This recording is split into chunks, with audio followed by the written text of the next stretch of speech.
He was born in the heart of Hollywood, but his childhood was a world away from the glamour and glitz. Leonardo DiCaprio's early life wasn't about red carpets. It was about survival. His parents split up when he was just a year old, and from that moment on, life became a chaotic, unpredictable journey. Raised by a strong-willed mother, Ermeline, who juggled multiple jobs to keep them afloat, Leo grew up in some of Los Angeles' toughest neighborhoods. These were places filled with drugs, crime, and broken dreams. He later described his surroundings as very unsafe, recalling the constant presence of crack addict, violence, and a lingering fear that never quite went away. But in the middle of all that chaos, his mother instilled in him a powerful belief.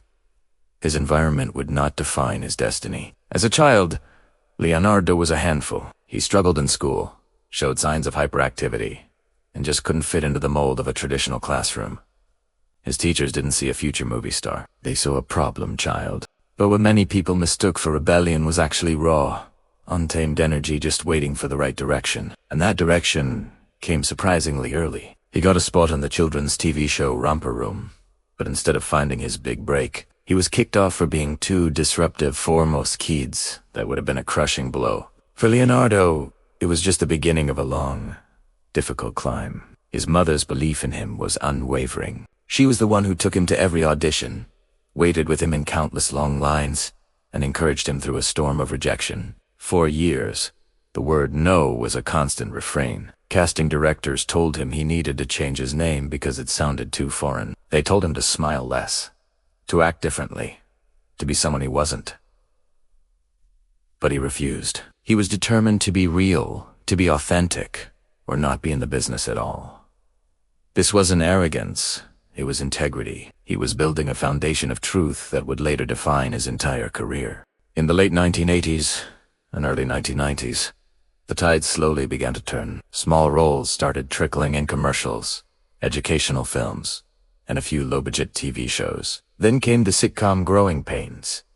At just 16, Leonardo landed a recurring role, but instead of just celebrating his newfound success, he turned the set into his personal acting school. He watched the seasoned actors, absorbing everything he could. He studied their timing, their emotional delivery, their incredible restraint. He was a sponge, soaking up every lesson. And then, everything changed. In 1993, at only 19 years old, Leonardo starred opposite the legendary Robert De Niro in This Boy's Life.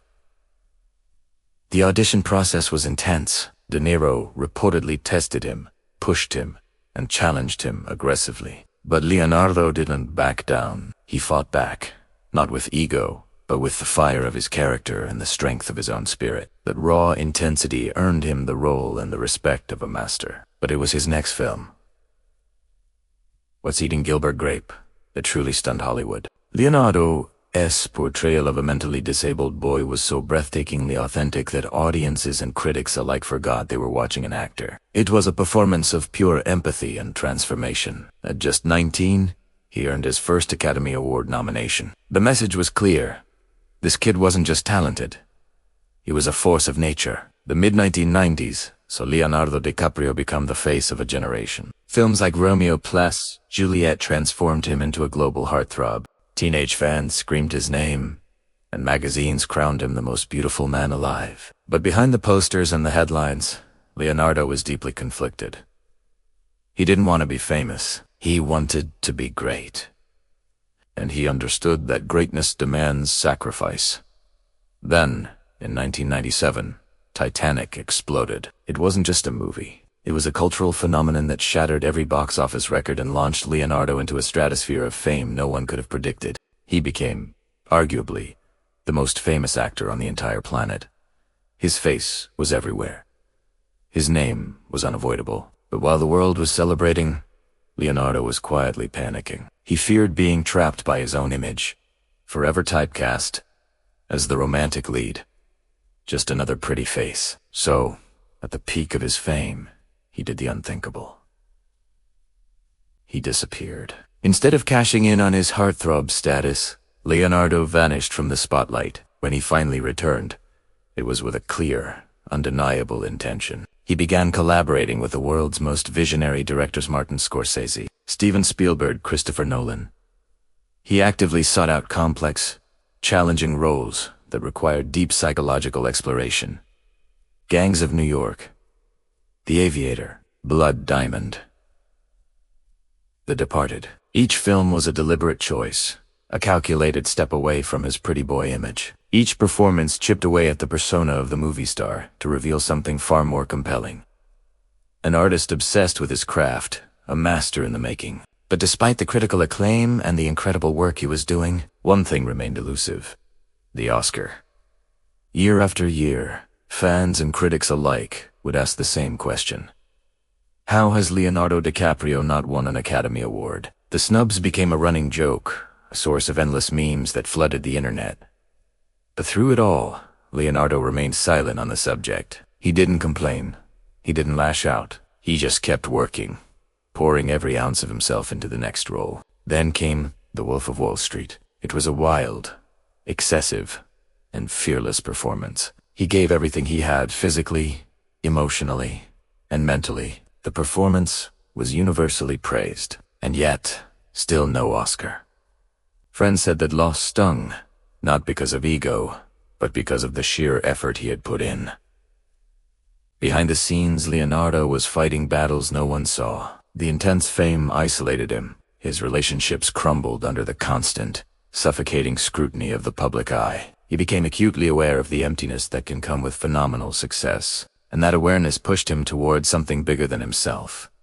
It pushed him toward a purpose beyond acting. He turned his attention to the planet. Leonardo DiCaprio became one of the most powerful and outspoken environmental activists in Hollywood. He used his global platform not to promote himself, but to fight climate change. He established a foundation, funded critical conservation efforts, and delivered powerful speeches before world leaders. This wasn't just a celebrity side project. This was his life's new mission. Then, in 2015, came The Revenant.